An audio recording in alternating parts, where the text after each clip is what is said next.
Eh bien bonjour et bienvenue sur ce pauvre consacré au Grand Prix de Monaco, un petit peu particulier cette semaine puisqu'il y aura deux formats, il y aura le format vidéo et l'article sort à 17h, si je me souviens bien, si j'ai bien planifié tout ça. Merci à toutes celles et ceux qui sont abonnés au compte Instagram @furtifmotorsport, où j'essaye de proposer des trucs un petit peu différents, sur Facebook ou sur la page LinkedIn du même nom.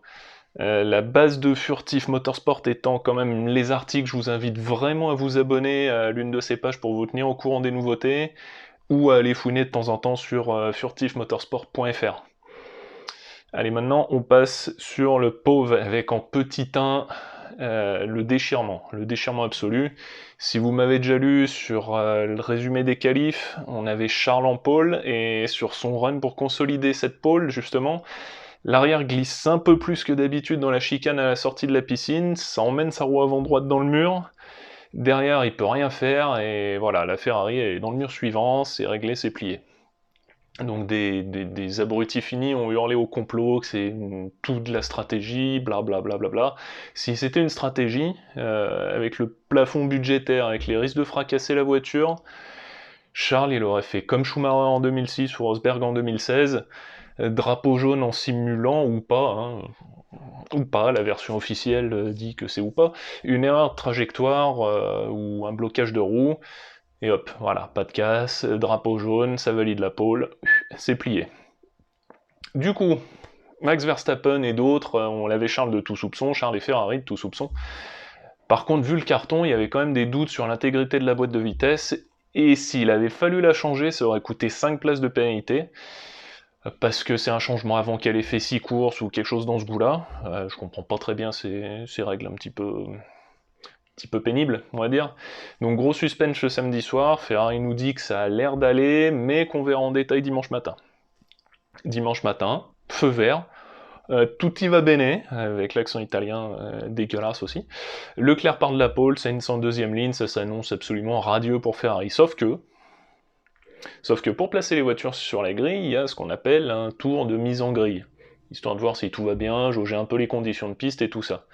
Et en arrivant dans le tunnel, il se passe quelque chose dans la voiture numéro 16, la voiture de Charles Leclerc donc, et Charles ressort du tunnel au ralenti en lâchant des non, non, non à la radio. Voiture en carafe, il prendra pas le départ du Grand Prix. De son Grand Prix, la poisse qui continue à domicile pour lui, c'est d'une tristesse absolue. Pour info, il semble que ce soit un cardan qui a rendu l'âme, mais peut-être même pas à cause du crash de la veille.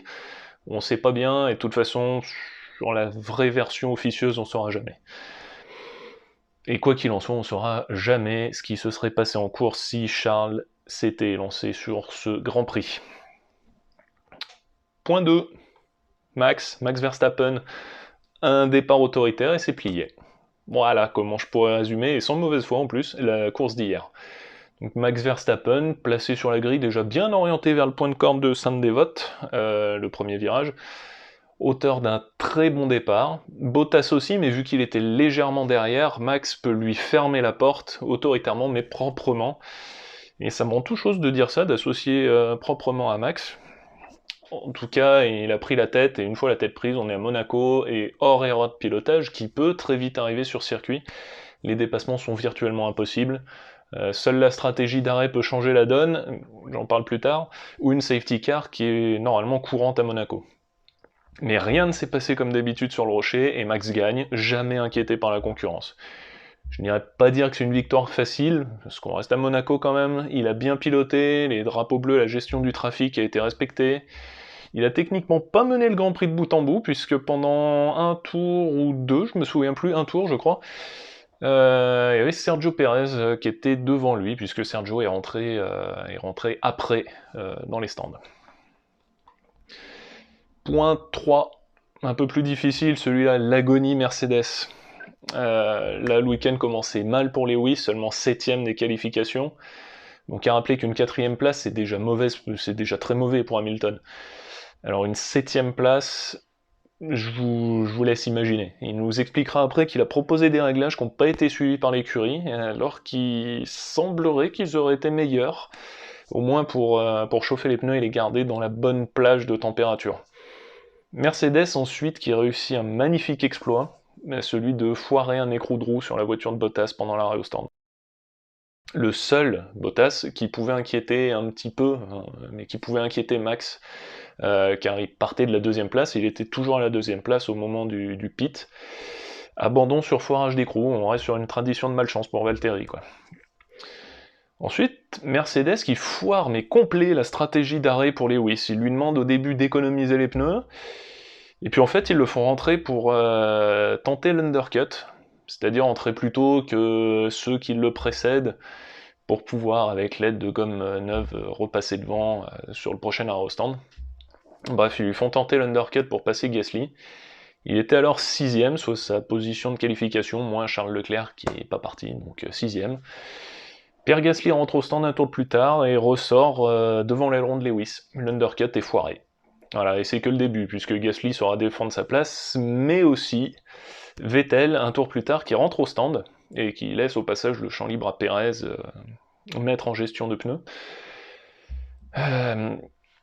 Et Vettel, il ressort juste à côté de Gasly, juste à côté, un tout petit peu devant Gasly, de cet arrêt au stand, puis il le passe proprement, mais c'était hyper chaud dans la montée. Et donc du coup, Hamilton, il est derrière. Et derrière, il est à la ramasse. Et par la suite, on a Pérez qui rentre 4 tours après Vettel. C'est dire s'il arrive à gérer les gommes, c'est incroyable. Il rentre 4 tours après Vettel, et il ressort loin devant Sébastien, encore plus loin devant Pierre Gasly, et donc bien devant Lewis Hamilton. Il est alors 4ème, et il le restera jusqu'à la fin. Allez, ciao bye. La voiture était performante, donc je vous laisse aller voir mon article sur les performances index, puisque Bottas signe le 3ème temps des qualifs, sa place habituelle on va dire, mais tout derrière est allé de travers. Et, fort à parier quand même qu'à Bakou dans 2 semaines, Mercedes sera à nouveau devant, lutte avec Red Bull et Ferrari un tout petit peu derrière. On verra, mais je pense que Mercedes va rectifier le tir de toute façon. Point 4, l'ennui. L'ennui, clairement. J'adore le circuit de Monaco. D'un point de vue pilotage, il est exceptionnel, puisqu'absolument aucune erreur ni approximation n'est permise.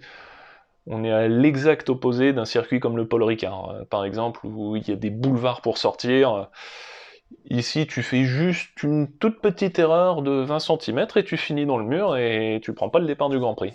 Au niveau du spectacle, on a normalement quelques abandons sur erreur de pilotage, justement, ce qui donne l'occasion d'une safety car, d'une relance avec les pneus un peu froids, bref, des trucs un petit peu sympas. Malheureusement, les dépassements, on va dire, loyaux, sont hyper rares, parce que les F1 modernes, elles font 2 mètres de large pour 5,50 m de long à peu près. En gros, un Renault Trafic, c'est plus court que ça pour bien visualiser le bestiau. Donc c'est impossible de doubler, quoi. Donc depuis quelques années, c'est les qualifs qui sont les plus intéressantes, et de loin, sauf en cas de pluie, où là, ça a toujours été incroyable à Monaco. Mais alors, cette édition 2021, en piste, si j'ai tout bien vu, bien tout compté, il y a eu 2 actions. Une au premier tour à l'épingle, Mick Schumacher sur Mazepin, qui le passe autoritairement, on va dire. On peut pas vraiment parler de propre, mais c'était autoritaire, et c'est passé. Et je crois bien que c'est le seul et unique dépassement en piste de la course, d'ailleurs. L'autre action étant Pierre Gasly qui se fait bloquer autoritairement par Vettel à sa sortie des stands. C'est plié, pas de safety car, pas même un drapeau jaune.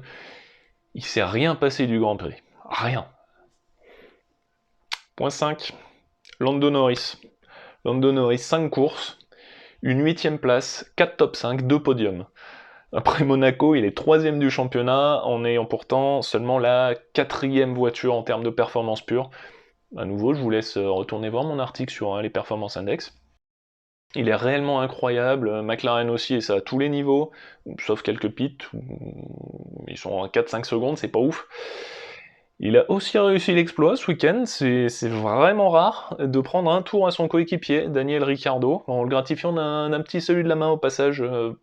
Je pense pas que ça soit pour souligner l'humiliation du moment, mais innocemment pour lui faire coucou, quoi. Comme il fait souvent en essai libre à ses anciens coéquipiers ou à d'autres, ou à ses potes, quoi.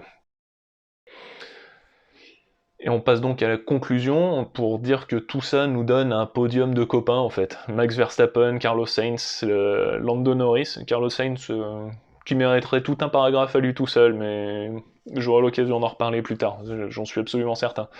Donc Verstappen, Carlos Sainz et Lando Norris, une remise en question de l'écurie vedette. Pas vraiment des performances de la voiture à nouveau, mais vraiment du fonctionnement de l'écurie en elle-même. En lui-même. Et avec, on l'oublie un peu vite, Perez 4ème, un deuxième baquet Red Bull là où on l'attend, j'étais pas prêt. Et Gasly 6ème devant Hamilton. Pierre Gasly, posé, au calme, 6ème, tranquille, pendant que Tsunoda est très très loin derrière. Du coup, ça ouvre bien le sujet sur mon article que j'ai posé ce matin au sujet du line-up 2022, enfin de mes prédictions sur le line-up 2022. Je vous laisse aller le lire et me dire ce que vous en pensez, ça aussi. Allez, à dans 2 semaines à Bakou, bisous.